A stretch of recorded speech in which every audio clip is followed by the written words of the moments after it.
Yeah, so what it means here is that it means a very particular kind of happiness. Yeah, and it's very important to understand that it is the Pali word sukha that I have translated in that way. And if you look at the way the word sukha is used in the sutras, it is used in opposition to dukkha. So dukkha and sukha, basically the kind of root meaning of these words is pain and pleasure, or displeasure and pleasure. So it's like these two opposites. And but of course, dukkha as a term is much broader than just kind of raw pain, or whatever that, or a pain in the body or pain in the mind or whatever. It has been expanded out to include anything in the whole world that is not satisfactory. Yeah, that's why sometimes they translate dukkha as unsatisfactoriness. But I think dukkha translation as unsatisfactory is itself unsatisfactory here. So I think we should translate dukkha. I think it's actually more correct to translate it as suffering. Yeah?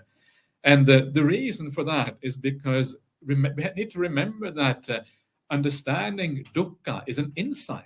Yeah, most of us, we don't really understand how problematic things in the world actually are. And because we don't do that, if we say it is unsatisfactory, we don't really look for the profound problem of the world in the right way. And we kind of think, it's only a minor problem, it's just unsatisfactory. Actually, there is some underlying issues there that we don't fully understand because we haven't got the insight that allows us to fully understand what dukkha is. And it's only when you move on in your practice, your samadhi becomes deeper.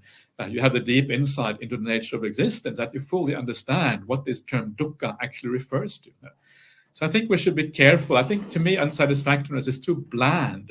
It doesn't give us the idea that there's something very profound to be uncovered here.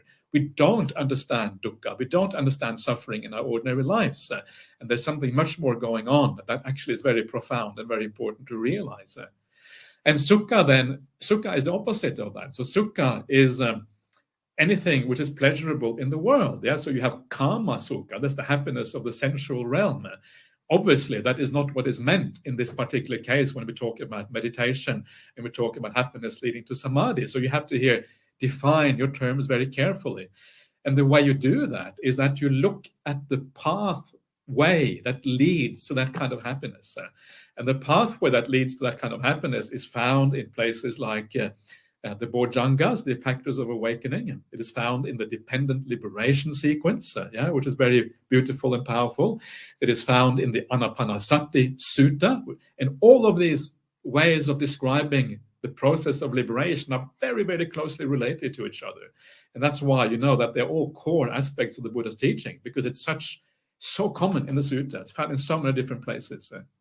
And what you find in that sequence is that you start off with some kind of inspiring object, often meaning the anusatis, and that can be like Buddhanusati, Dhammanusati, Chaganusati, etc., etc.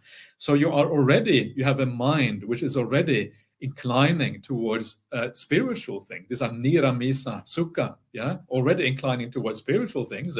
You're already giving up the sensory realm. And from that spiritual reflection, you then give rise to the sequence of things, often starting with pamujja, the gladness of the mind, that gladness becoming more powerful, leading to piti, the piti becoming the passaddhi, the deep tranquility of the body and the mind, and that deep tranquility of the body of the mind.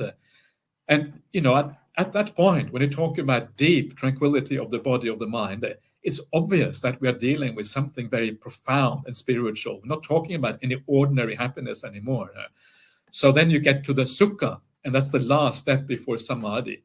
So that is what is meant by happiness. And I think that for people really to grasp what is meant, I think it might be preferable in this context to call it bliss or something like that, because bliss has, even in English, has more of a kind of spiritual connotation than the idea of happiness, which is very, very broad and, as you say, can easily be misunderstood, especially in this kind of context.